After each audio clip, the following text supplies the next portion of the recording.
Black diamonds. Whoever it was first said that of coal knew what he was talking about. Most of us have seen a lot of coal in the course of our lives, but this is one of those rare cases where familiarity breeds a healthy respect. Coal is undoubtedly the mainspring of our industrial life and prosperity, which, in the end, means that it is of the greatest importance to you and me. The current fuel crisis is nothing less than a national calamity. It means that we must all do everything to support the efforts of the miners, those men who are doing a gallant best in an admittedly uncongenial and often dangerous job. We all fully realize now that theirs is a #1 task. The shortage of coal means an additional headache for the railways. We, on the Southern, obtain barely enough to maintain services effectively. The locos alone burn well over 1 million tons a year. If we're to carry on, a lot of care must be exercised in making the most of our allocation of coal, which is often of poor quality. The fires must be kept burning, but our economy schemes must not be allowed to go up in smoke. To help matters a bit, 110 locos are being converted to oil firing now. This will save some 70,000 tons of coal a year. You, the Southern's employees, can help a lot in the yards and sheds, if you will. Have a look at this chap, the firelighter. Bert knows his job inside out. To start with, he doesn't waste wood. Not too little, not too much is the idea. By means of the water gauge, he makes sure that there is water in the boiler before he starts the fire underneath it. It's bad for boilers if there isn't. Bert's way of lighting the fire is much more simple than by the complicated method of rubbing 2 Boy Scouts together, which we heard of in our camping days. Bert aims to get up just the right amount of steam for the loco crews when they take over.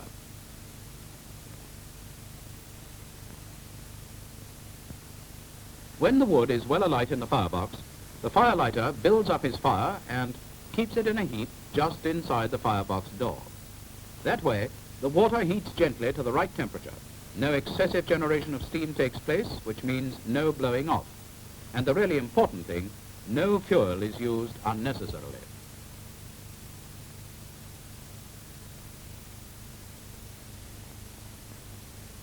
When there is enough steam up to work the injector, the firelighter uses it to maintain the proper level of water in the boiler.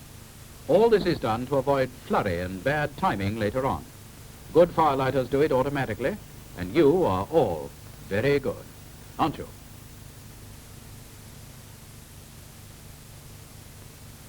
Here are 2 more chaps intimately affected by the fuel crisis, Wally and Len, driver and fireman on any of the scores of locos which run on the Southern every day. These 2 have worked together for a long time. Their mutual understanding and teamwork are just about perfect.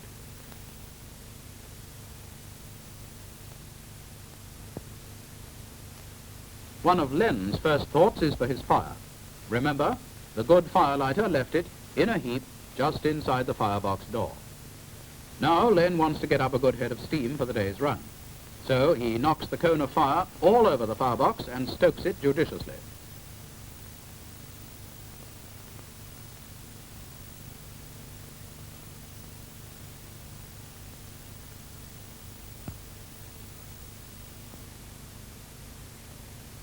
Unlike that radio personality who used to like practically everything in large lumps, Len doesn't like his coal that way. He breaks it up carefully into lumps the size of half a brick. Thus, the greater number of heating surfaces obtained means easier combustion and less work for himself on the footplate during the run. All set, Wally opens the regulator and the loco leaves the depot for the terminus and the day's trip.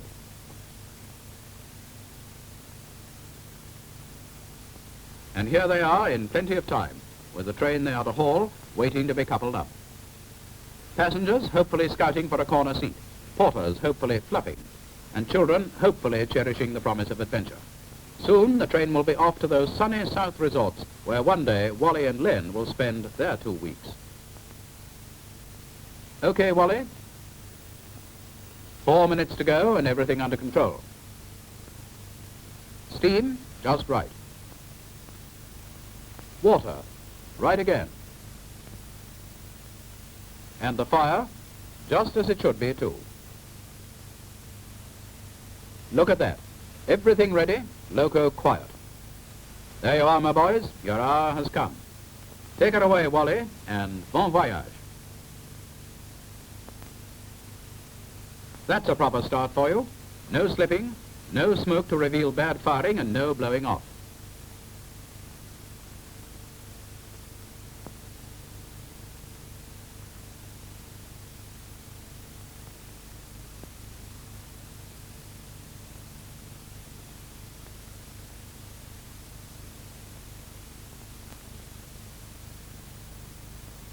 Wally and Len have completed the double journey, and again everything is just as it should be.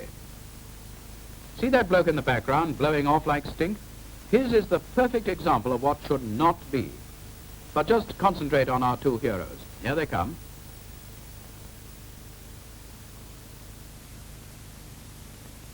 Hello, boys. Now, don't be scared by the cameraman. He's quite tame.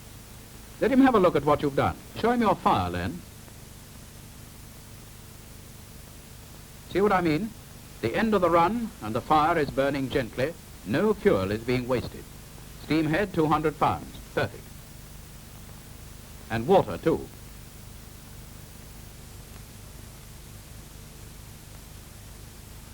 And so, back they go to the depot for the final duties before day is done.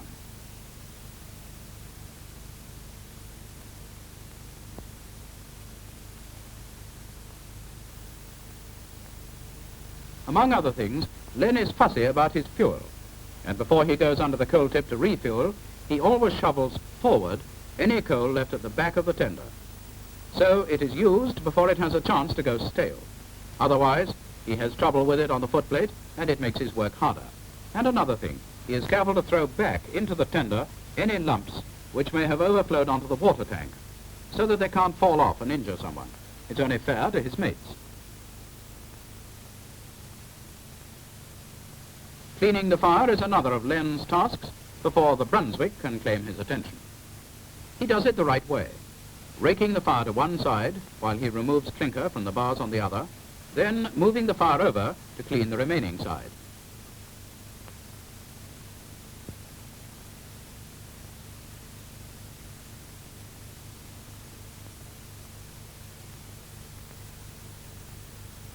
While Len is busy with his routine, Wally goes round the loco for his usual daily checkup, and with expert eye, notes all the faults. Reports from the footplate are very necessary if the locos are to be kept in trim.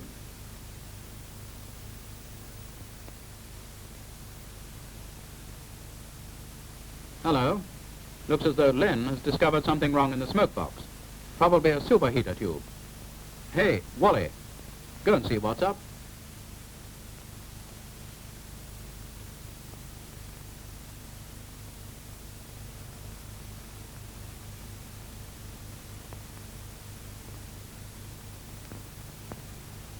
There's another little thing needing attention.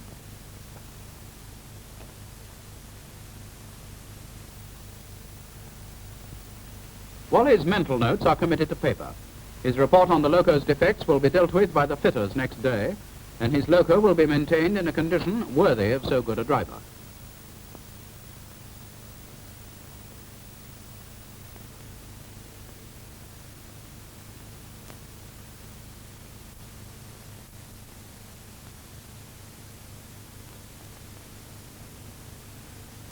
The end of a perfect day.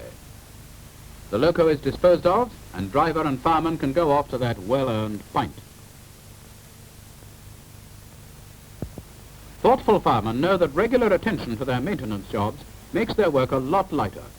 Boiler tubes, which become choked with deposits of soot and ash, need to be regularly and well cleaned out.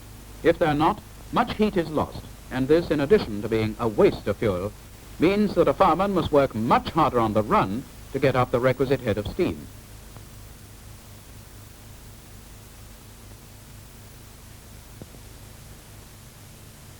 The brick arch of the firebox, too, must be kept free from ashes if maximum heat is to be obtained.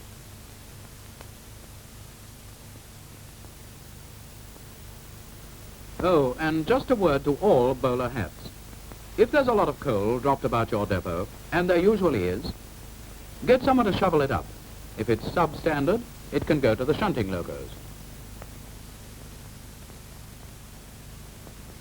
These days, many loco drivers are motormen as well. They should know that those white diamond-shaped boards along the line mean that their train can be coasted.